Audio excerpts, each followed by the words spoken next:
கிறிஸ்துக்குள் பிரியமான தேவனுடைய பிள்ளைகளே, ஆண்டவரும் உலக ரட்சகரும் ஆகிய இயேசுவின் நாமத்தினாலே இருதயத்தின் ஆழத்திலிருந்து உங்களுக்கு நல்வாழ்த்துக்கள்.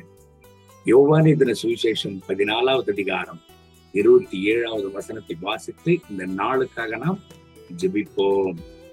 சமாதானத்தை உங்களுக்கு வைத்து போகிறேன், என்னுடைய சமாதானத்தையே உங்களுக்கு கொடுக்கிறேன். உலகம் கொடுக்கிற பிரகாரம் நான் உங்களுக்கு கொடுக்கிறதில்லை. உங்கள் இருதயம் கலங்காமலும் பயப்படாமலும் இருப்பதாக. தேவனுடைய பிள்ளைகளை, ஆண்டவரோடு கூட இருந்த கர்த்தருடைய சீஷர்களோடு கூட ஆண்டவர் பேசுகிறதான ஒரு மகத்துவமுள்ள வார்த்தை இது.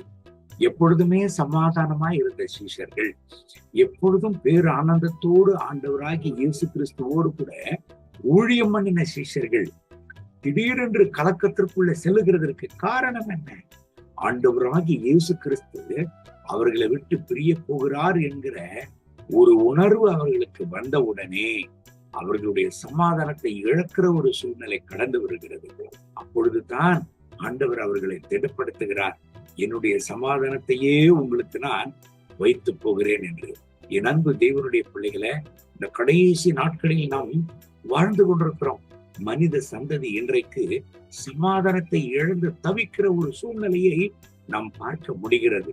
ஒரு 10 வருடங்களுக்கு முன்பதாக நியூஸ் பேப்பரை நாம் படிக்கிற பொழுது அருமையான செய்திகள் நிறைந்திருந்தன. ஆனால் இன்றைக்கு ஒரு நியூஸ் பேப்பரை திறந்த உடனே ஏராளமான கிரைம் நியூஸ் தான் அது ஃபுல்லா இருக்கிறது. ஏராளமான தீய செய்திகளும் கிரைம் நியூஸ்களை தான் அதுல நிறைந்து இருக்கிறதை பார்க்க முடிகிறது. எங்க பார்த்தாலும் கொலை, கொள்ளை, வெறி, ஆபத்துகள், பிரச்சனைகள், போராட்டங்கள். இதற்கு காரணம் என்னங்க? தெய்வத்தை இழந்து வாடுகிற ஒரு சூழ்நிலை தான். சிஷ்யர்களுக்கு அந்த சமாதானம் குறைகிறதற்கு காரணம் என்ன? ஆண்டவர் எங்களை விட்டு பிரிய போகிறார் என்பதுதான். ஆண்டவர் எங்களை விட்டு பிரிய போகிறார் என்கிற உணர்வு அவர்களுக்குள்ள வந்ததுதான் காரணம். இன்றைக்கு மனித சந்ததிக்கு தேவையானது என்னங்க? ஆண்டவராகிய இயேசு கிறிஸ்து. ஆண்டவராகிய இயேசு கிறிஸ்து உள்ளத்தில் நிறைந்திருப்பாரே, ஆனால் அவருடைய சமாதானமும் நிறைந்திருக்கும். இந்த கால வேளையில இந்த வார்த்தைகளை கேட்கிற என் அன்பு தேவனுடைய பிள்ளைகளை, உங்களால சமாதானமா இருக்க முடியலையா? சமாதானமற்ற ஒரு சூழ்நிலையில் உங்கள் இருதயத்தின் வேதனையை, உங்கள் இருதயத்தின் பாரத்தை யாரோ ஒருவரோடு கூட பகிர்ந்து கொள்ளணும் என்று உங்களுக்கு தோணுகிறதா? ஒரு விஷயத்தை நீங்க செய்யுங்க. ஆண்டவரே, என்னுடைய இருதயத்தை உம்மால நிரப்பும், உடைய பிரசன்னத்தினால நிரப்பும், உடைய வார்த்தைகளினால நிரப்பும் என்று சொல்லுங்க. ஆண்டவரை பார்த்து, ஆண்டவரே, உம்மை பிரியாத ஒரு வரத்தை எனக்கு தாரும், உம்மை பிரியாத ஒரு கிருபை எனக்கு தாரும் என்று சொல்லி ஜெபம் பண்ணுங்க. ஆண்டவர் அவருடைய சமாதானத்தினால் உங்களை அளவில்லாமல் நிரப்புவார். சமாதானத்திற்கான வழி ஒன்றே ஒன்று தான், ஆண்டவராகிய இயேசு கிறிஸ்து. உள்ளத்தில் நிறைவாய் இயேசு இருப்பாரானால் சமாதானம். உள்ளத்தில் ஆண்டவர் இல்லை என்றால் அந்த வாழ்க்கையில சமாதானமே இருக்காது. இந்த கால வேளையில் ஆண்டவரை நோக்கி கேட்போமா? ஆண்டவரே, உடைய சமாதானத்தை என் இருதயத்தில் நிரப்பும்.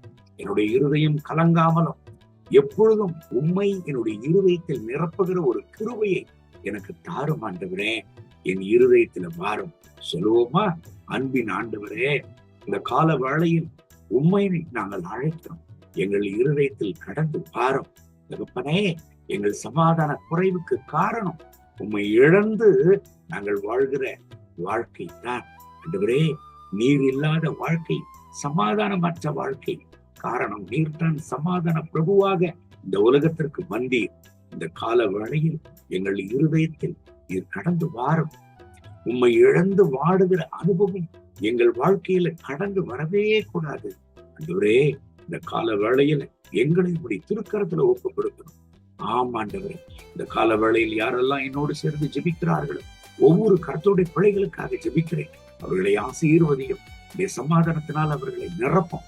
எந்த விஷயத்தில் அவர்கள் கலங்கி துயரம் அடைந்து சமாதானத்தை இழந்து வாழுகிறார்களோ அந்த விஷயத்தில் ஆண்டவரே அவர்களுக்கு சமாதானத்தை தாரும். உடைய மனதுக்கு அவர்களை நிரப்பட்டும். உடைய கிருபையின் பிரசன்னத்தினால அவர்களை நிரப்பி நடத்தும். ஆசீர்வதியும். மகிமை, கனம், துதியுமாக்கி இயேசுவின் நாமத்தில் பிதாவே. ஆமென். ஆமென்.